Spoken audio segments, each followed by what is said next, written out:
Um, well, for all three of you guys, I'll start that way.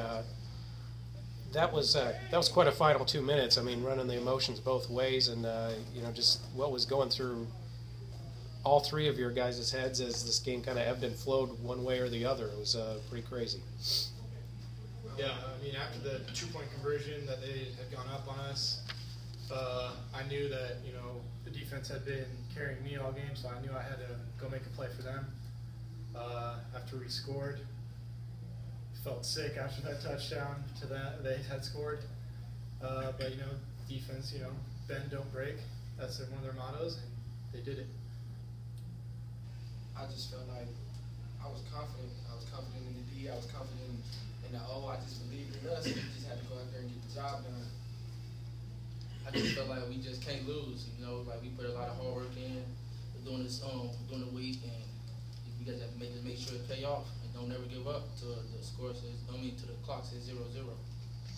Gary, and I'll talk to Matt about the same thing here in a second, but just talk me through the touchdown and what your part was to play in that and getting behind. Don't see you that open very often. That had to feel good, I would think. Well, most of the game they had a safety over the top of me, so like when I was at the line, I saw that there was no safety over the top of me that time, so I was like, Matt, let's give him a stutter and go. And he believed in my call, so that's the play we ran, and it worked. Matt saying, I know it was called to be a bootleg to begin with, yeah. but honestly, I was just thinking, great play call. Someone's open, throw it. If not, 3 yards, easy thing to pick up for me. I can run, But once Gary and I actually saw that there was no safety over the top, we gave that little audible that we have, and I trusted in him. There's a guy unblocked. I just threw it up there. I knew he was going to be there. Travis, your interception return, which tied the longest in school history, obviously being from the end zone, that was big. I mean, you guys needed that play at that point in the game. Just talk about providing it, and kind of circumventing your way down the sideline to get there. That's a play a lot of cornerbacks would just take a knee, but obviously you made a bigger play out of it. Yeah, I knew that we needed a big play to happen and to switch the momentum of the game. I felt like us as a team, we was just taking, like we was being too conservative, and we need that big splash play to just get everybody involved and everybody hyped up. And when the opportunity approaches, I just tried to capitalize and break a couple of tackles and get in the end zone. Matt, what did the coaches talk to you about at halftime? The offense was struggling, and it wasn't just one person. I mean, it was across the board thing. But what did they talk to you about, and what do you feel like you improved upon in the second half? Really just to settle down. I feel like we had some pregame jitters, or I don't know what it was, but we really just needed to settle down. We did that in the second half for sure. Was much more comfortable in the pocket. Still was able to get out and make some plays, but much more comfortable in the pocket, and that helped a lot. Gary, on your touchdown run, talk me through that play. That was like something you'd see on the college football video game where you guys are running double option right and then you'd come into the left. But what was that called? It was actually just a great play from the offense coordinator. We worked it all week.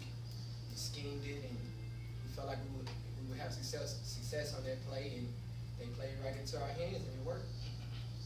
Really, for any of you guys, sorry, go ahead. No, go ahead, okay. For any of you guys, kind of looking forward now, what does a game like this do for your confidence, especially heading into a bye week and heading into conference play? I feel like a game like this, it helps us down the road when we get in a tight spot in a game, say like towards the end of the season, and we need a win, and that game is like 17-19 or something like that, and we know that we have that in our arsenal. We can pull together as a team and get the job done. We believe in each other and we pull together as a team. We can do anything. You don't see a game, and any three of you guys, maybe Travis, you can take this one. You don't see a game come down to a 2-point conversion very often, let alone 2 in the last 2 minutes and change of the game.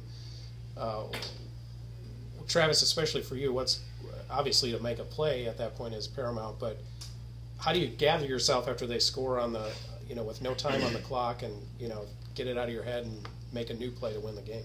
Oh yeah, our defensive coach Jerry Alexander, he always teaches like the circle of the snap. Like, gotta play the next play. Let the last one that go. Gotta let it go out your head, and just lock in on the play that you playing right now. And after they scored, like I just made sure I just get the team, and me as being a leader, made sure I get everybody up. No sad faces, because we still have clock on and we still up. So I just make sure that we just stay together at that critical point of the time. It's a celebration at the end. Travis, you can take this one too if you want. It's a celebration at the end. SEMO makes that 2-point conversion, though. Would have been a pretty hard way to go into the bye week. Just talk about the good feeling, good vibes this gives you going into that, and it's obviously it's a positive. Oh yeah, it's a big positive. It's good, just a good environment right now in the locker room, and it just like I'm just glad that we came together as a team. First thing first, and like going to the bye week, we know we got to make some corrections because we did not play a perfect game. So that go back to the drawing board, and since this game is over, we got to look forward to the next game. We got the bye week, we got Missouri State up next. So like it's a great momentum going into the bye week. Maybe you get a couple guys back, fully healthy. So it's a good feeling right now. Anything else, guys? All right, thank you.